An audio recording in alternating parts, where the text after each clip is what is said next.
El siguiente espacio en el Cubo es un aporte a la comunidad del Departamento de Estudios Históricos del Ejército y AMEU, Asociación de Amigos de Museos Militares del Ejército Uruguayo. Siguiendo adelante con esta serie de micros, voy a hablar de las invasiones inglesas al Río de la Plata.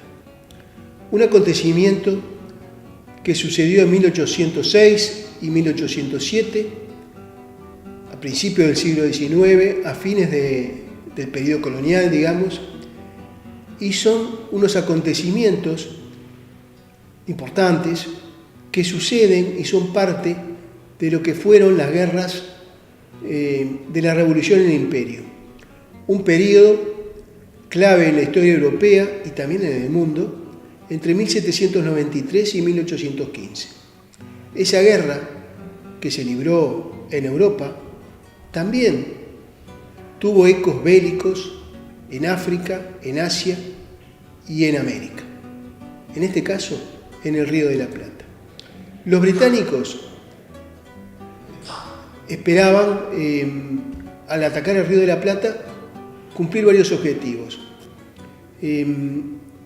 Disminuir el poder de sus enemigos, los aliados de Napoleón, que era Holanda en África del Sur y España en el Virreinato del Río de la Plata, y a su vez conquistar territorio y además, lo más importante, tener un lugar donde vender sus mercaderías. Inglaterra estaba en la Revolución Industrial, Europa estaba cerrada para ellos por Napoleón, los puertos, ¿no?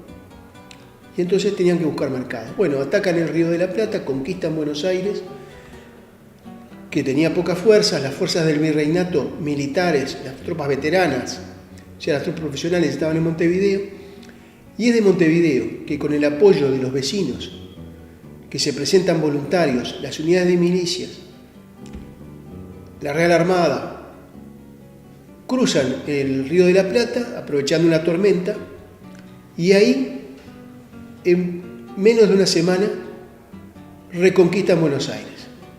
Por eso, por ese hecho, que muchas veces no tenemos presente, es que Montevideo se reconoce como la muy fiel y reconquistadora. Distinción que le dio el monarca español de la época. Pero los ingleses no quedaron derrotados, sí prisioneros, pero la flota inglesa seguía merodeando en el Río de la Plata.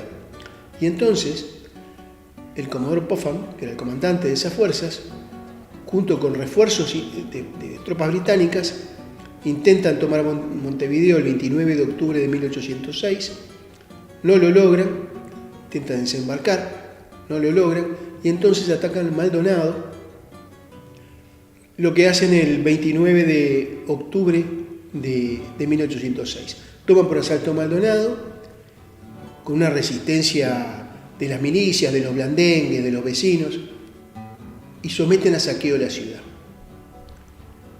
Luego de eso, los ingleses se fortifican, digamos, en Maldonado, reconocen la zona y sucede el combate de San Carlos. Combate de San Carlos del 7 de noviembre de 1806, en el cual es un combate de caballería indeciso, de infantería inglesa, muere Agustín Abreu. Un héroe que recordamos, uno de los pocos héroes de esa guerra que recordamos en una calle que cruza la avenida 8 de octubre. Los ingleses reciben más fuerzas y en enero de 1807 desembarcan en el buceo, en la zona del buceo. Las fuerzas españolas tratan de repelerlos en la playa, no pueden. Los ingleses desembarcan, avanzan hacia donde hoy es el Parque Rivera, más o menos, que viene una zona de saladeros. Otra vez las fuerzas españolas tratan de detenerlos, no pueden. Los ingleses continúan avanzando y se acampan, digamos, en la zona de Tres Cruces, zonas actuales, ¿no? Y ahí las fuerzas de Montevideo planifican, pensando que no suceda en Montevideo lo que pasó en Maldonado, planifican enfrentarlos y tratar de sorprender a los ingleses, a los británicos, y ahí salen 3 columnas de la ciudad, sumando 2.300 hombres. 3 columnas, una diríamos por 18 de julio, otra por Mercedes y otra por, digamos, Gonzalo Ramírez, por la Rambla, cerca de la Rambla, digamos, ¿no? Y ahí avanzan intentando sorprender a los ingleses, lo que no logran. Los ingleses los esperan a la altura de lo que hoy es la universidad, ¿y qué hacen? Empiezan a retroceder, atrayendo a las fuerzas españolas que se meten como en un embudo. Ahí son rodeados por las fuerzas inglesas, que aprovecharon ese desplazamiento, y las fuerzas españolas son masacradas en lo que fue el combate del Cardal o del Cristo, como también se conoce. No entiendo por qué en formarse los desgraciados ahora se entretienen, gritan como descosidos. ¿Quién los entiende? ¿Quién los entiende?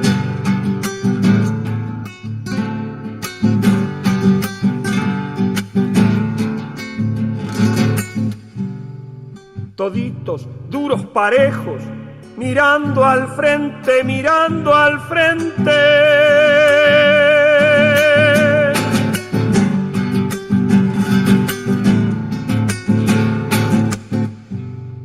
Que los parió a los gringos, que se nos vienen, que se nos vienen. Se conoce con el nombre del Cristo porque había un cruceiro gallego, o sea, un Cristo sobre una columna, que hoy está ubicado en lo que es la iglesia del Cordón, en 18 y Tacuarembó, si ustedes pasan la ven. Esa fue una derrota muy dura para las fuerzas españolas, que quedaron sitiadas por los ingleses. Y los ingleses preparan el asalto de Montevideo. Montevideo resiste, le ofrecen capitular, Montevideo rechaza la capitulación, y finalmente los ingleses, que ya tenían problemas sanitarios también y debían resolver la situación, deciden hacer una de las operaciones más difíciles desde el punto de vista militar: tomar una ciudad de noche amurallada. Habían logrado hacer una brecha en la calle que lo recuerda y penetran el 3 de febrero de 1807 de noche en la ciudad, y es horrible, ¿no? Una masacre para unos y otros. Los británicos, luego de esta costosa victoria para ellos y para los montevideanos, deciden volver a tomar Buenos Aires, pero lo hacen en julio de 1807, atacan, pero son rechazados por las ahora formadas milicias de Buenos Aires. Esta guerra fue decisiva para la historia del Río de la Plata. Fue una de las últimas, si no la última victoria española contra los ingleses, que lo derrotó 2 veces en la guerra, ¿no? En Buenos Aires y en 2 veces en Buenos Aires. Esta guerra llevó muchos muertos. Pensemos en unos 300 de la banda oriental y unos 300 del lado de la zona de Buenos Aires, ¿no? Ese conjunto que era el virreinato. Los ingleses tuvieron cientos de muertos, 500 muertos también. Y además, detrás de toda esta guerra, hay que pensar eso que a veces es invisible para nosotros, que es un sufrimiento de la sociedad, ¿no? Todos estos heridos, todos estos muertos, todos estos desaparecidos, estos combatientes que nunca más se supo de ellos, bueno, tenían madres, esposas, hijas que los esperaban. Esa era la parte que a veces se olvida de este conflicto, de todos los que lo padecieron y lo vivieron. Muchas gracias y nos vemos en el próximo micro.